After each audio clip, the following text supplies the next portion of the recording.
Let me holler at y'all for a minute.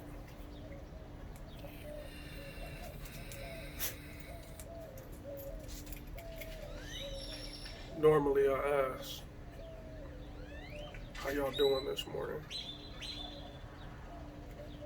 But I think this morning that's a rhetorical question.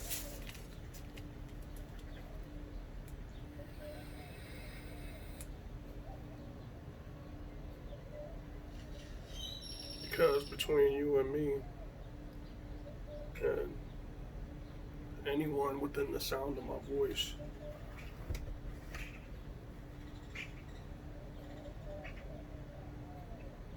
the way I feel is the way you should feel. And that's very rare.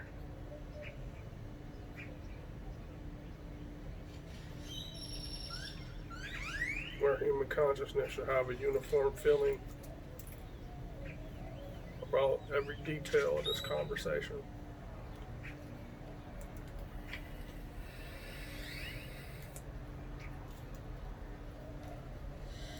So I'm not gonna waste your time, and I'm gonna get straight into it.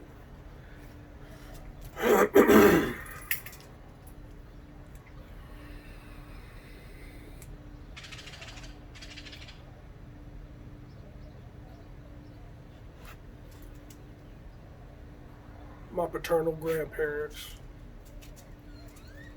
were sharecroppers.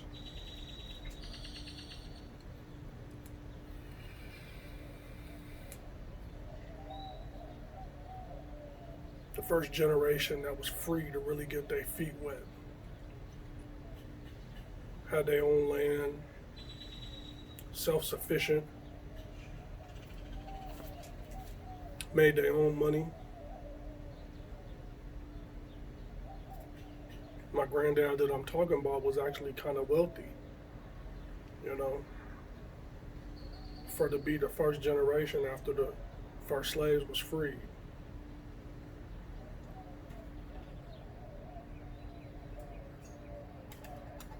On the patrilineal side, my matrilineal grandparents, my grandmother was a Native American.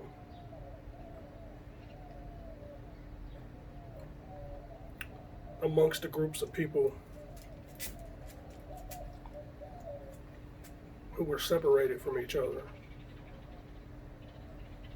and forced into small pockets.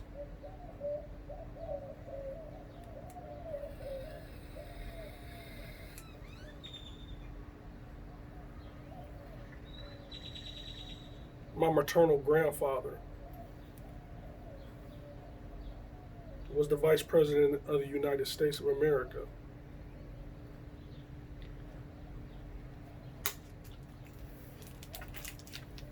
He was also a senator. For generations, they had political power.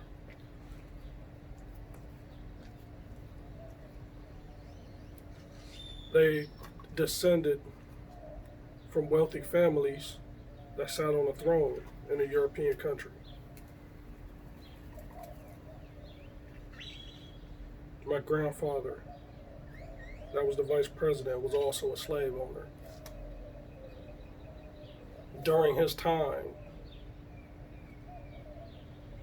was one of the biggest voices for pro-slavery.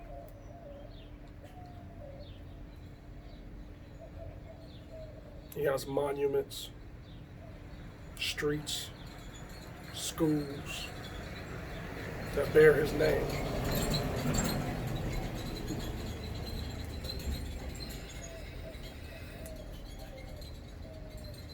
And just like all the rest, they should be torn asunder.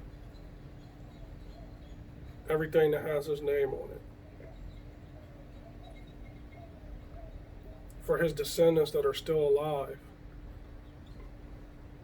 that are Caucasian, that's the first step for you to clean that blood off your hands.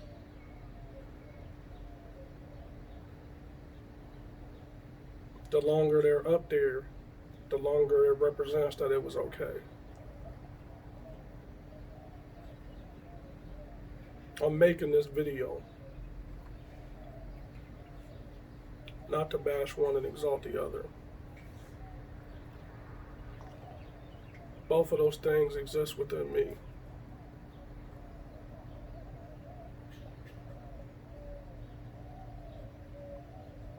But sometimes life teaches you lessons through experience.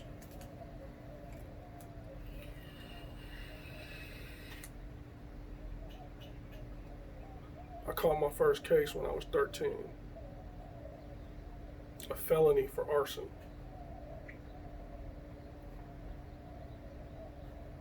I got lucky.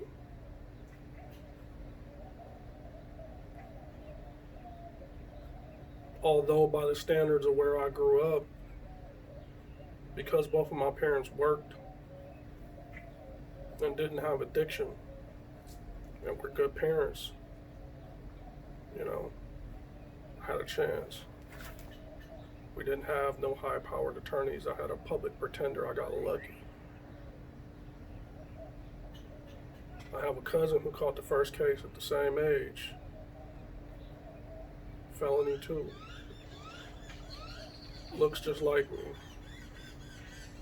Didn't get lucky. Had it follow him his whole life. And changed the course of his life. For me,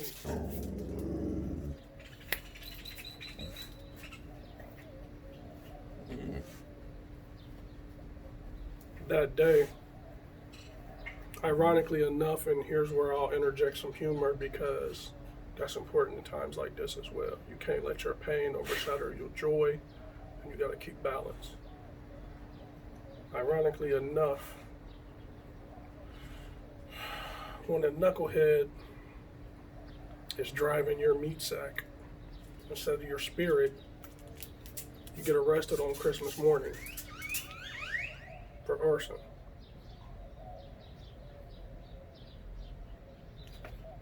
But the more important part of this story is the beating I took that day. Before this incident, I thought it was sweet,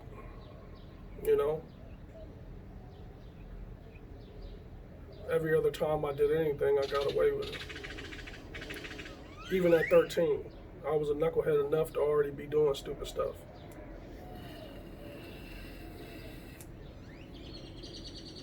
It's just that morning, I was extra on the stupidness.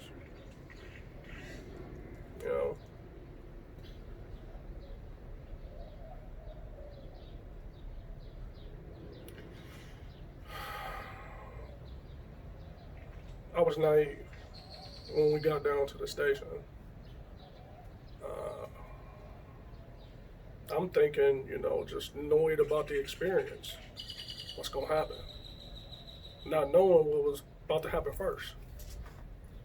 And I'm thinking they taking my statement or asking me some questions or something, and they take me in the office. Back in the day, I had hair that was much curlier than this, 8 times the length on top of my head. Normally I had cornrows or French braids, but that day I had my fro out, so I had my hair down, but I had it pulled back and covered up with a do-rag. My friend, when his parents were asleep, stole his parents' car. Went and picked up his homeboy, who was my homeboy, who I got inked in my flesh. Came and picked me up, and we went and picked up like the rest of the car full of kids in the station wagon. Went about our business. Fast forward to after the stupidity. He sits me down in a chair and begins taking my information as though it's routine, right? Now, I knew this person that was taking my information was the son of someone who has the same employment. So his pops was seniority, and he was new. So as they sit me down and start talking to me, I'm still thinking it's sweet.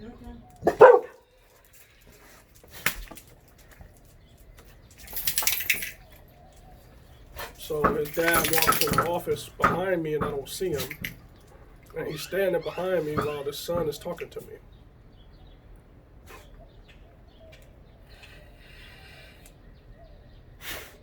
I don't remember which one grabbed me and dragged me out of the chair, but they stood me up, took off my do-rag. I was still cuffed at the time. Traumatizing me. At this young, you know, even though the area where I grew up in, I knew all of them wasn't great, but I didn't know it was like this. One is full uniform, the other one is a D-Tech, so he's in a suit and tie and everything. Now this is some father and son criminality. They take me over to the paper shredder while they're berating me, talking about my father, who they don't know and never met, obviously because the psyops kind of things they was trying to talk to me was nothing true about my father. My father was there every day of my life, in my life, being a positive role model. So, but my pops always kicked stuff to me. So I knew what they were saying to me was trying to get me to break down or something, or to think less of myself. So they take me over to the paper shredder. They pull off my do-rag and start forcing me in a chokehold over the paper shredder and start putting my hair through it until like half my fro was mangled. You know, and the whole time pushing me around, slapping me around. So they pull me away from it and throw me back into the chair. By then, you know, like I said, I thought it was sweet. I was shook, you know. Luckily for me, it ended with that. You know, they took me to a cell, threw me in there, and that was my first bid as a kid. Like 3 months or something like that, in juvie, you know. But I'm sharing this story with you because that first part of the story plays into it. I don't know all of my father's ancestral history. I've tried to follow it,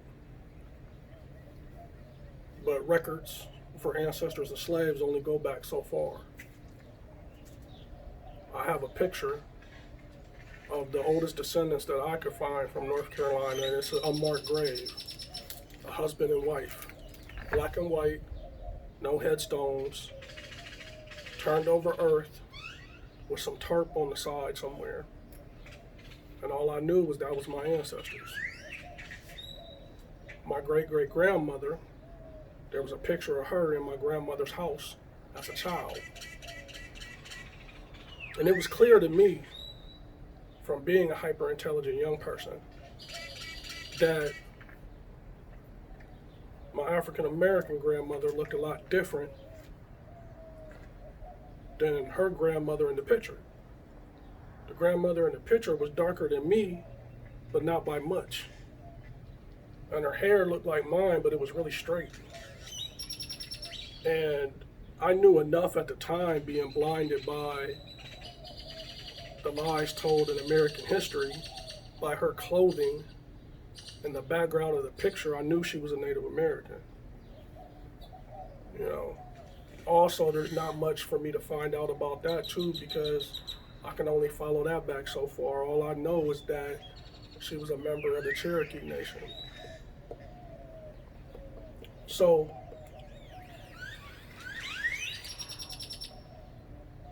my grandmother and my grandfather are from the Deep South. They were born between 1920 and I want to say 1923, both of them. So they grew up in a time in this country that was ridiculous. And I used to not fully understand why my grandmother hated white people and was so open and vocal about it, you know. But at the same time, Because my father chose my mother, as a child, my grandmother hated me. And let it be known, let me know. But as a child, you don't understand why your grandma is calling you out your name.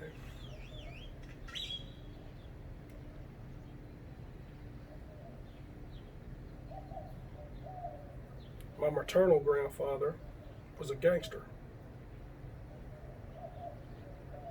with mob ties. He did penitentiary time.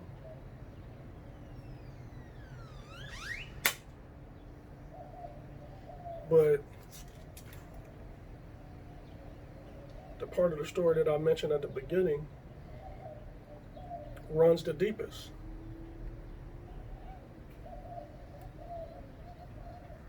My great-great-grandfather led the lead for secession of South Carolina.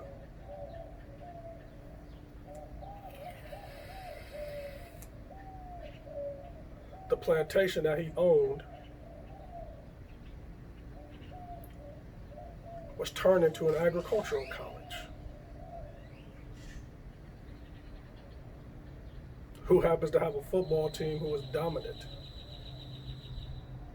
It's called Clemson University. So,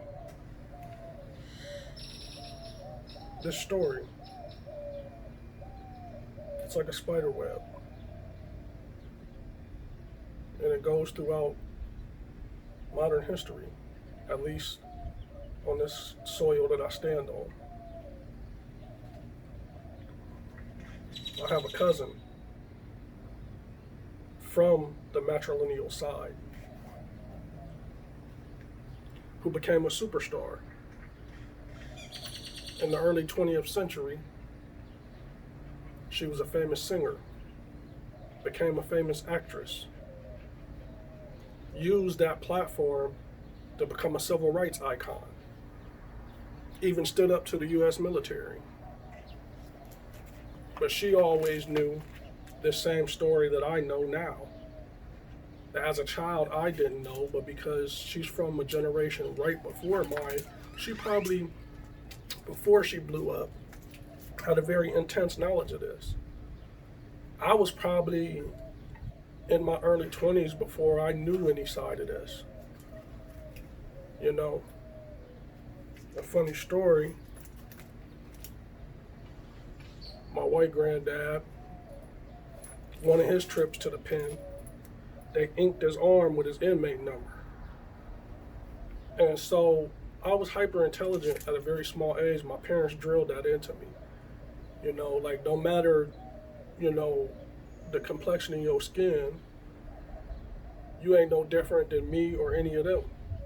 And you got to get these books together to give yourself the best advantage. So even at this young age, when other kids was playing, even though I was a hardhead and causing trouble, I was in them books and looking to know things that wasn't being told to me because I looked out and saw things and didn't understand them. So at this time, I was learning about the Jewish Holocaust. So I ran up to my granddad, like on the verge of tears, thinking that this ink on his arm was from Auschwitz or something. And I'll never forget that he just laughed. And I didn't really explain it at first. I don't know what was running through his noodle. He's like, nah, it wasn't that type of party. But that just shows you that I learned about the Jewish Holocaust before I learned about the African Holocaust. And that should tell you a lot about this story. The story that I'm telling is a Holocaust way worse than that one. But that is not the one that gets pushed in your face. People would never look at their Holocaust, at least I would not. And any person with a heart would not look at them and tell them to get over it. It's been a long time since World War II. Get over it. You would be heartless. You would have no compassion. So when Caucasians or Europeans or their descendants tell you to get over it and things of that nature, that shows you their lack of compassion. A lack of compassion is a direct result of a lack of humanity. So at a time in this country, let's use this as an example. This has nothing to do with the current person, but I'm going to use it as an example to put it in context for you. Mike Pence is the vice president today. My grandfather was vice president at the time.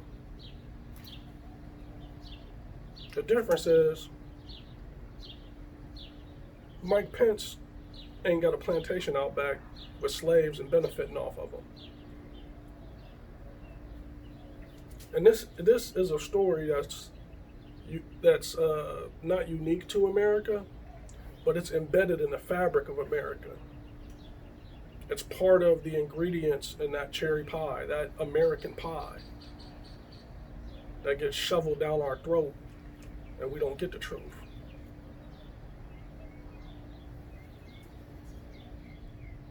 Now, I don't know the real reasons or what came over my maternal grandfather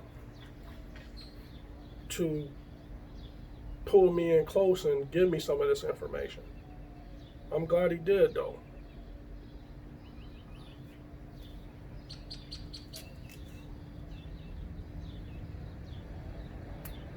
And it's also important to my story because as a kid,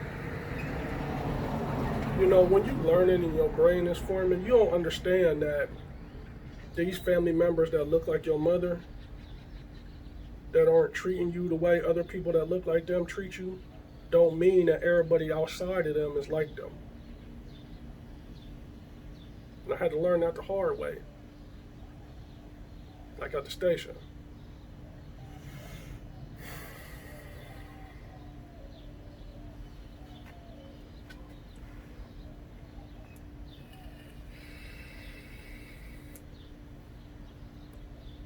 This is not easy. Anyone who knows me knows this honesty with me right now is every day, all day.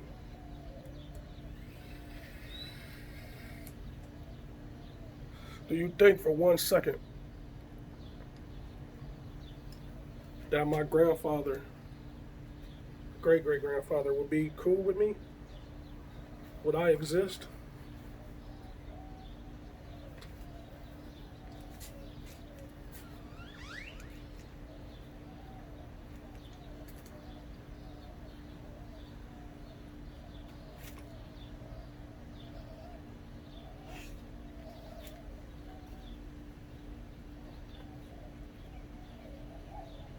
I don't have to have judgment or hatred in my heart.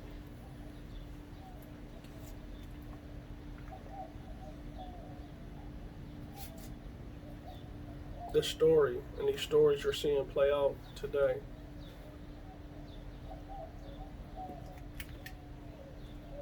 are revealing, sort of like a revelation. I don't have to go to the children who told me I wasn't black enough and forgive them. I don't have to blame them. Because the same thing that had me running the streets, packing heat, poisoning my community, practicing self-destruction, bumping music from a deaf culture, dying slowly. That's what happens when you're unaware of the program, you're unaware of the code, and you out there running around being something that your environment created, falling victim to the pitfalls that was laid out for you, that's been laid out for you, like hunters in the forest who lay out bear traps.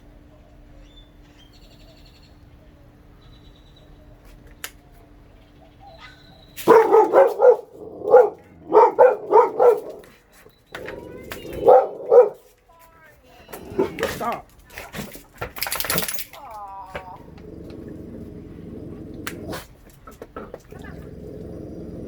Sophia, you messing up my video, pumpkin.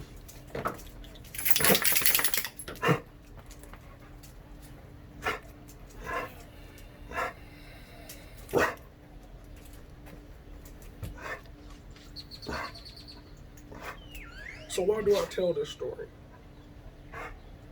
I tell this story because the same thing happened to me on the other side as a kid. It wasn't just my grandma or other people. It was the first time when I was about 8 or 9 or something like that, sitting outside the house, wondering why my sister was crying. And then a car drives by. And this particular aspect of the story, I'm not too sure on, so I'll describe it. And it'll be in history or memory about which one was what. But when these people drove by the house, they had either a sign or their car was painted. I can't remember because it's such an early memory. But it was a popular phrase that racists use towards white women who date black men.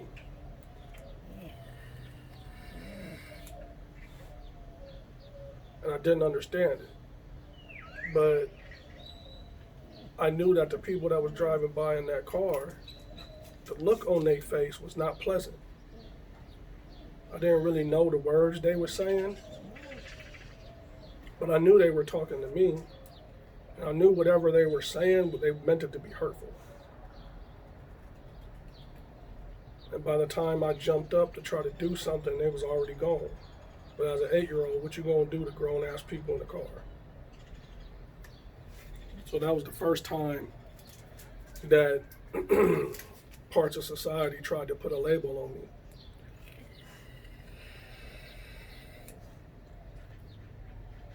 Wouldn't be the last. But it ain't changed the way I viewed myself. It ain't stopped me from doing nothing. It ain't make me no worse. And I'm here.